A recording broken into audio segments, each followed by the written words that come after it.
Welcome students. So இந்த வீடியோவில் என்ன பார்க்க போகிறோம் அப்படின்னா 8ஆம் வகுப்பு கணிதமில் இயல் 2 அளவைகளில் பயிற்சி 2.1 இருக்கக்கூடிய கணக்குகள் தான் பார்க்க போகிறோம். வாங்க பார்க்கலாம். 3வது கேள்வி, நிழலிடப்பட்டுள்ள வட்டக்கோண பகுதியின் மையக்கோணங்களை காண்க அப்படின்னு கொடுத்துட்டாங்களா. ஸோ இதுதான் வந்து என்னது, இதை நிழலிட்ட பகுதிங்களா, இந்த பகுதியோட மையக்கோணம் தீட்டாவோட மதிப்பு என்ன அப்படின்னு கேட்குறாங்க. ஸோ மையக்கோணம் கண்டுபிடிக்கணும் அப்படின்னா நமக்கு ஒரு ஃபார்முலா இருக்குது. மையக்கோணம் நம்ம என்னென்னு சொல்லுவோம், தீட்டா அப்படின்னு குறிக்கிறோம். அப்போ மையக்கோணம் theta equal to 360 degree divided by n, அதுதான் ஃபார்முலா. இப்போ முதல் பிக்சரில் பார்த்தோம் அப்படின்னா என்னது அப்படின்னா ஒரு வட்டம் அப்படின்னாவே எவ்வளோ டிகிரி இருக்கும், 360 டிகிரி இருக்கும். அதில் பாதியாக பிரிச்சுட்டாங்க. ஓகேங்களா, எத்தனை பகுதியாக பிரிச்சுருக்காங்க, 2. இது 1 இது 2. அப்போ என்னோட மதிப்பு 2. அப்போ theta equal to 360 degree divided by 2. So 360 என்ன பண்ணுறோம், 2ஆல் நம்ம வகுக்கிறோம். அப்போ 2 360. ஸோ 2 இப்போ ஒரு தடவை 2 மீதி 1 வரும். ஸோ இந்த 6 கீழே இருக்கிறோம். 16 எத்தனை தடவை அப்படின்னா 2 8 16. மீதி என்ன வருது, 0 வருது. இந்த 0 கீழே இருக்கணும் அப்படின்னா நாங்கள் இங்கே 0 போடுவாங்களா. ஸோ அப்போ 0 வந்து 0 தடவை 0ன்னு வந்துடும். அப்போ என்ன கிடைக்கிது, அப்போ தீட்டாவோட மதிப்பு 180 டிகிரி.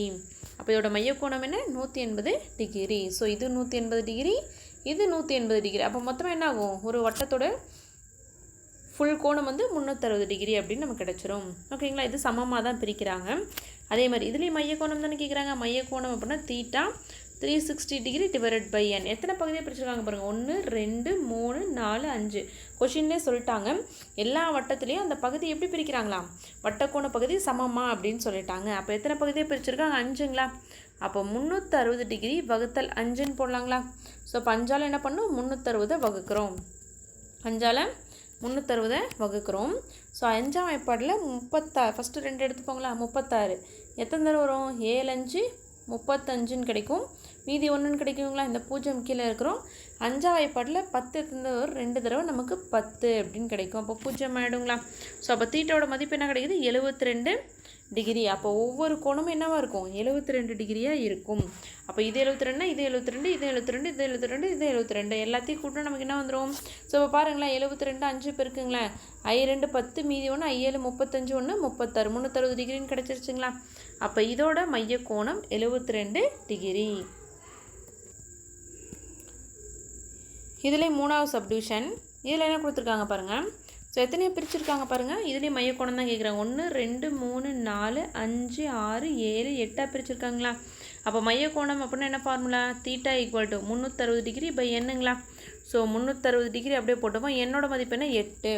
அப்போ 8ஆல் என்ன பண்ணணும், 360 வகுக்கணும். ஸோ 8ஆம் வாய்ப்பாடில் 36 வருமானம் வராது. 8 நாள் எவ்வளோ, 32 வருது. ஸோ இதை கழிச்சோம் அப்படின்னா மீதி 4, இந்த 0 கீழே இருக்கிறோம். 8ஆம் வாய்ப்பாடில் 40, 8 5 40. அப்போ மீதி என்ன ஆகுது, 0 ஆகிடுச்சுங்களா. ஸோ அப்போ தீட்டாவோட மதிப்பு என்ன கிடைக்குது, 45 டிகிரி. அப்போது ஒரு தீட்டா தான் கண்டுபிடிச்சிருக்கோம். இது 45 டிகிரினா இதுவும் 45 டிகிரி, இதுவும் நமக்கு 45 டிகிரி, இதுவும் 45 டிகிரி. அப்போ ஒன்று இப்படி சம அளவாக பிரிச்சிருக்காங்க அப்படின்னா ஒன்னோட மதிப்பு 45னா மீதி எல்லாமே என்னவாக இருக்கும், 45 இருக்கும். இப்போ இதெல்லாம் கூட்டணும் அப்படின்னா நமக்கு என்ன கிடச்சிரும், 360 அப்படின்னு கிடச்சிரும். அடுத்து 4வது கேள்வி. ஸோ ஒரு வட்டத்தை எத்தனையாக பிரிச்சுருக்காங்க பாருங்கள், 1 2 3 4 5 6 7 8 9 10 பிரிச்சுருக்காங்களா. ஸோ நமக்கு ஃபார்முலா தெரியும், என்னது, மையக்கோணம் ஈக்குவல் டு 360 டிகிரி வகுத்தல் என்னங்களா. ஸோ என்ன அப்படின்னா எத்தனை பகுதியாக பிரித்தாங்க அப்படிங்கிறது. அப்போ 360 டிகிரி வகுத்தல் என்னோட மதிப்பு என்ன, 10. அப்போ மேலே இருக்க 0 கீழே இருக்க 0 கேன்சல் ஆகிடுங்களா. இப்போ என்ன இருக்குது, 36 வகுத்தல் 1 இருக்கும். ஸோ அப்போ 1ஆல் வகுத்தோம் அப்படின்னா நமக்கு என்ன வரும், அப்போ theta equal to 36 degree. So இதுதான் இதோட ஆன்சர். இந்த வீடியோவில் உங்களுக்கு எதாவது டவுட் இருந்துச்சு அப்படின்னா கமெண்டில் கேளுங்க. தேங்க்ஸ் ஃபார் வாட்சிங்.